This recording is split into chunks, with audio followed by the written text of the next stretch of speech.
নমস্কার বন্ধুরা, আজকে আমি আপনাদের পশ্চিমবঙ্গে 100 দিনের কাজ নিয়ে লেটেস্ট আপডেট দেব। সেটা হলো ফেব্রুয়ারি এবং মার্চ এই 2 মাসের জন্য পশ্চিমবঙ্গে লেবার বাজেট তৈরি করার অর্ডার আসলো পশ্চিমবঙ্গের গ্রাম উন্নয়ন দপ্তর থেকে। এই লেবার বাজেট তৈরি করার জন্য দিয়ে দেওয়া হয়েছে নির্দিষ্ট টাইমলাইন। সেই টাইমলাইনের মধ্যেই কিন্তু সমস্ত লেবার বাজেট কমপ্লিট করতে হবে। চলুন আজকে আমি দেখিয়ে দিচ্ছি কিভাবে এই লেবার বাজেট তৈরি হবে এবং কি কি কন্ডিশন রয়েছে এই লেবার বাজেটে, বিস্তারিত আজকের এই ভিডিওতে দেখাবো। বন্ধুরা, যদি চ্যানেলটিতে নতুন হয়ে থাকেন তাহলে অবশ্যই চ্যানেলটিকে সাবস্ক্রাইব করবেন, ভালো লাগলে লাইক কমেন্ট শেয়ার করতে একদম ভুলবেন না। তো চলুন দেখে নিই বিস্তারিত ভিডিওটি।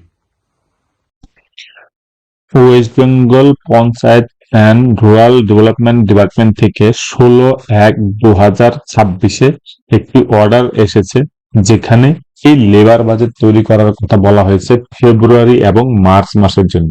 দেখুন, এখানে ক্লিয়ার কিন্তু মেনশন করে দিয়েছে যে ফেব্রুয়ারি এবং মার্চ মাস, যেটা 2025-26 জন্য। অর্থাৎ আপনারা জানেন এখন বর্তমানে 2025-26 ফিনান্সিয়াল অর্থবর্ষ চলছে। সুপ্রিম কোর্ট এবং কলকাতা হাইকোর্টের রায়ের পর যেটা বলা হয়েছিল যে অবিলম্বে পশ্চিমবঙ্গে 100 দিনের কাজ শুরু করতে হবে, সেটারই কিন্তু প্রাথমিক লক্ষণ হিসেবে এই অর্ডার বলে মনে করা হচ্ছে। কারণ একদম টাইমলাইন ফিক্সড করে দেওয়া হয়েছে, যার মধ্যেই কিন্তু এই লেবার বাজেট তৈরি করা হবে। অর্থাৎ এখন জানুয়ারি মাসের আজকে 19 তারিখ, আর মাত্র 15 দিনের মধ্যেই এই কাজগুলো কমপ্লিট করে কাজ শুরু করার মতন একটা সিচুয়েশনে আসতে চাচ্ছে, এবং ফেব্রুয়ারি এবং মার্চ মাসে কাজ যাতে হয় সেটার প্রিপারেশন নিতে বলা হচ্ছে। যেখানে দেখা যাচ্ছে যে ফিজিক্যাল ভেরিফিকেশন করতে হবে সিলেকশন স্কিম, অর্থাৎ যে কাজগুলোই ফেব্রুয়ারি এবং মার্চ মাসে করা হবে সেই রকম স্কিমের ফিল্ড ভিজিট করতে হবে। অর্থাৎ প্রথমে ফিল্ডে গিয়ে দেখে নিতে হবে যে কাজটি ফিজিবল কিনা, ঠিকঠাক আছে কিনা, করা যাবে কিনা, সমস্ত কিছু দেখে কিন্তু সেটা রেডি করতে হবে বলেছে 21 তারিখের মধ্যে। অর্থাৎ আর 2 দিনের মধ্যে কিন্তু সেটা করতে হবে। এবার 16 তারিখে অর্ডার হওয়ার পর মাঝখানে শনিবার রবিবার গিয়েছে, সেজন্য কিন্তু 2 দিন এমনিতেই টাইম নষ্ট হয়েছে। এবার এত শর্ট টাইমের মধ্যে কিন্তু এই সমস্ত কিছু করতে বলা হয়েছে। আবার যে স্কিম গুলো সিলেকশন করা হবে সেগুলো গ্রাম সভা হবে, অর্থাৎ সেই গ্রাম সভাতেই কিন্তু এই স্কিম গুলো পাস করাতে হবে। সেটা বলেছে 22 তারিখের মধ্যে। এবং 27/1-এর মধ্যে আবার সমস্ত স্কিমগুলো কি করতে হবে, চেকিং অ্যান্ড অ্যাপ্রুভালের জন্য পাঠাতে হবে ব্লক লেভেলে। তারপর 30/1-এর মধ্যে সেটা স্টেট লেভেলে পাঠাবে ডিপিসি, অর্থাৎ আপনার ডিস্ট্রিক্ট লেভেল থেকে। তারপরে বলা হয়েছে যে প্ল্যান এন্ট্রি এনের যে সব জিআইএস মডেল, অর্থাৎ ল্যাপলং দিয়ে সমস্ত স্কিম কিন্তু এনার যে সফটওয়্যার মধ্যে আপলোড করতে হবে, সেটা বলা হয়েছে ফেব্রুয়ারির 2 তারিখের মধ্যে। অর্থাৎ একদম টাইম শিডিউল কিন্তু বেঁধে দেওয়া আছে, যার মধ্যে কিন্তু এই কাজগুলো কমপ্লিট করতে হবে। এবার এবার কিছু গাইডলাইন দিয়ে দেওয়া হয়েছে যে এই কাজগুলো কিভাবে হবে এবং কি কি করা যাবে, কি কি করা যাবে না। তো এখানে বলে দেওয়া হয়েছে যে কোনো কাজই 20 লাখ টাকার উপরে হবে না, অর্থাৎ একটা স্কিম 20 লাখ টাকার উপরে কিছুতে করা যাবে না। আর বলে দেওয়া হয়েছে যে 2024-25 অর্থবর্ষে একটা অ্যানুয়াল মাস্টার সার্কুলার অর্ডার এসেছে। সেই অ্যানুয়াল মাস্টার সার্কুলারে এমজি এনার্জিস এর কি কি করা যাবে, কি কি করা যাবে না, সমস্ত কিছু গাইডলাইন দেওয়া আছে, সেটা কিন্তু অবশ্যই ফলো করতে হবে।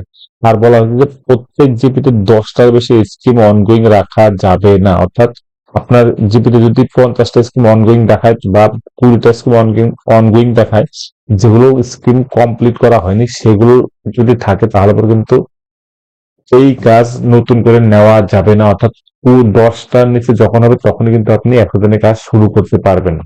এটা কিন্তু নতুন এসেছে। আর সুপ্রিম কোর্ট এবং কলকাতা হাইকোর্ট আপনারা জানেন বলে দিয়েছিল যে কেন্দ্রীয় সরকার যে কোনো রকম আপনার কন্ডিশন অ্যাপ্লাই করতে পারে পশ্চিমবঙ্গের ক্ষেত্রে। কারণ পশ্চিমবঙ্গে যেহেতু 4 বছর থেকে 27 ধারা জন্য কাজ বন্ধ রয়েছে, অর্থাৎ দুর্নীতির একটা অভিযোগ রয়েছিল, সেটার জন্য করা হয়েছিল।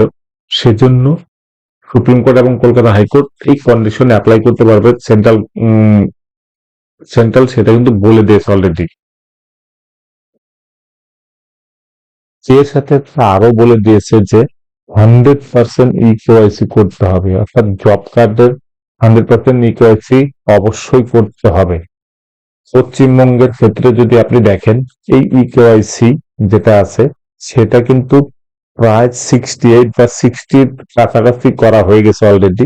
এবার কিছুটা কমবে, কারণ যেহেতু অনেকে হয়তো মারা গিয়েছেন, তাদেরটা ইকোয়াইসি হবে না, বা কেউ শিফট হয়ে গিয়েছেন, তাদেরটাও হবে না। ধরা হচ্ছে যে মোটামুটি যত অ্যাক্টিভ জব কার্ড বা এমনি জব কার্ড রয়েছে তার মধ্যে প্রায় 80% আপনার ইকেওয়াইসি কমপ্লিট হবে বলে আশা করা হচ্ছে। তো এবার এই ইকেওয়াইসিও যাতে 100% করা যায় সেটার জন্য কিন্তু বলা হয়েছে, এবং সেটার জন্য একটি টাইমলাইন দেওয়া হয়েছে যে 31/1/2026 মধ্যে যাতে সমস্ত জব কার্ড ধারীদের নাম ইকেওয়াইসি করা হয় সেটা কিন্তু বলা হয়েছে।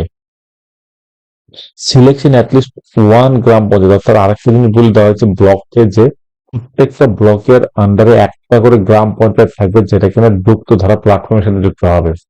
অর্থাৎ এই যুক্ত ধারা পোর্টালটা এইরকম দেখতে হবে, যেটি জিও ট্যাগিং যে অ্যাপ আছে সেই ভুবন অ্যাপের মধ্যে কিন্তু এই যুক্ত ধারা প্ল্যাটফর্মটি যুক্ত হয়েছে এবার নতুন করে।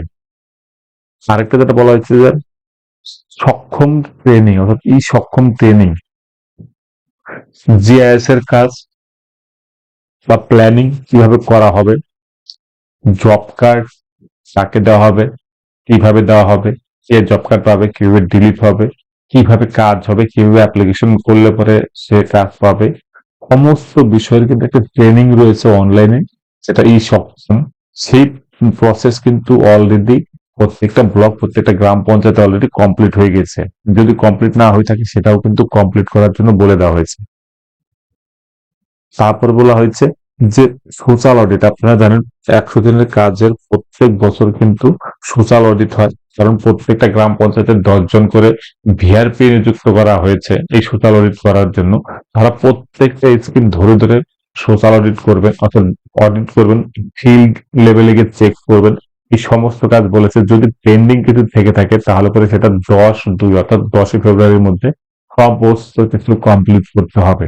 তারপর বলে দেওয়া হয়েছে যে জিও ট্যাগিং ফেজ 2 যেটা রয়েছে সেগুলো কিন্তু ইমিডিয়েটলি কমপ্লিট করতে হবে, অর্থাৎ যেগুলো জিও ট্যাগিং দেখাচ্ছে যদি সেগুলো কমপ্লিট করা না হয় তাহলে পরে সেগুলো কিন্তু অনগোয়িং এর মধ্যে থাকতে পারে, এবং অনগোয়িং যদি থাকে তাহলে পরে কিন্তু 10-এর নিচে না নামলে নতুন করে কাজ শুরু করা যাবে না। সেজন্য কিন্তু এই পয়েন্টটা খুবই ভাইটাল পয়েন্ট, অর্থাৎ 6 নম্বর পয়েন্টটি। কারণ কি, আপনারা জানেন যে জিও ট্যাগিং ফিল্ড লেভেলে গিয়ে করতে হবে, এবং হিউজ সংখ্যক একটা কিন্তু জিও ট্যাগিং পেন্ডিং রয়েছে, কারণ যেহেতু 4 পর্যায়ে কোনো কাজ হয়নি এবং টাকা পেন্ডিং রয়েছে, সেক্ষেত্রে টাকা যতক্ষণ না দেবে ততক্ষণ কিন্তু স্কিম ক্লোজ করা যাবে না, এবং স্কিম ক্লোজ না হলে পরে জিও ট্যাগিং হবে না। সেজন্য মনে করা হচ্ছে যে এই যে 100 জনের টাকা পেন্ডিং রয়েছে সেটাও কিন্তু এই জানুয়ারি মাস বা ফেব্রুয়ারির মধ্যে কিন্তু দেওয়ার ভীষণ ভীষণ চান্স রয়েছে। না হলে পরে কিন্তু নতুন করে স্কিম কমপ্লিট করা যাবে না, এবং নতুন করে কাজ শুরু করাও প্রায় অসম্ভব হয়ে যাবে।